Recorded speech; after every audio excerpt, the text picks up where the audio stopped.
শহীদ হব, জান্নাতের বুকে ঘুরে বেড়াবো তোমাদের জন্য। তোমাদের মতো 2 টাকার মতো আমাদের জীবনের মূল্য না। আমরা ধৈর্য ধারণ করছি, ধৈর্যের বাঁধ ভাঙবেন না। আগামী লোকাল গভর্নমেন্টে শহীদ জিয়ার সন্তান তারেক রহমানকে হুঁশিয়ার করে দিচ্ছে, যদি ব্যালটের উপরে কোনো হাত বসে না হয়, সেই হাত আমরা করে দেব। আমরা ধৈর্য ধারণ করছি, ধৈর্যের বাঁধ ভাঙবেন না। একটা ভণ্ড, প্রতারক, মুনাফিক মানুষের কাছে প্রতিশ্রুতি দিয়েছে সংস্কার বাস্তবায়ন করবে। এখন সে মুনাফিক চরিত্র ধারণ করে জনগণের সাথে গাদ্দারি করছে। আমরা অতীতে অনেক গাদ্দারদেরকে শাস্তি দিয়েছি।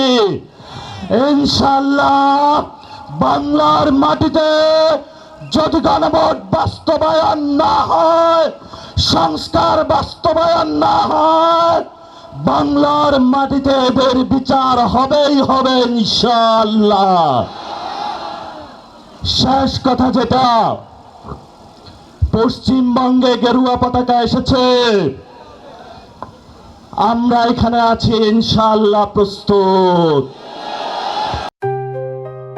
JBS Holdings Limited। সবাই প্রস্তুত আছেন? হাত তুলে সবাই দেখান, সবাই প্রস্তুত আছেন? বাংলাদেশের মুসলমানরা কাউকে ভয় পায়? আমরা কাকে ভয় পাই?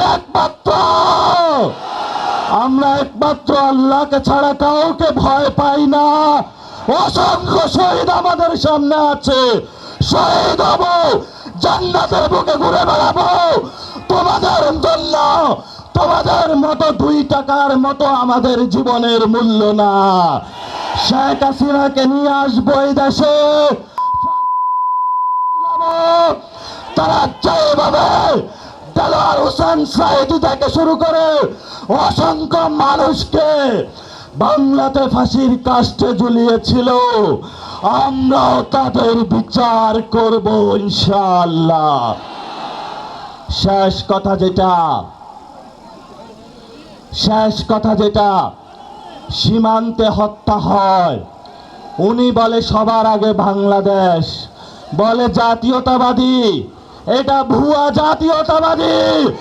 সীমান্তে হত্যা হবে, কোন জাতীয়তাবাদী বসে থাকবে, এবং জাতীয়তাবাদী বাংলাদেশে প্রয়োজন নাই।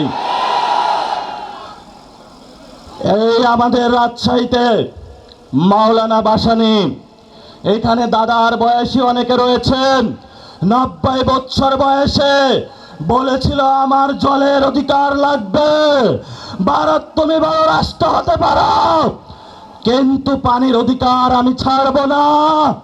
আজকে ফারাক্কার ঐতিহাসিক দিবসে পানির অধিকার, সীমান্ত হত্যা বন্ধ, গণভোটের রায় বাস্তবায়ন, মানুষের বিদ্যুৎ গ্যাসের চাহিদা এবং শেখ হাসিনার বিচারের দাবিতে আপনারা যে ঐক্যবদ্ধ সংগ্রাম শুরু করেছেন, রাজপথে পার্লামেন্ট থেকে এখানে সংগ্রাম গড়িয়েছে, এই আজাদির সংগ্রাম চলবে।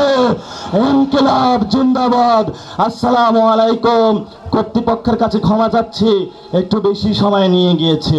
আসসালামু আলাইকুম।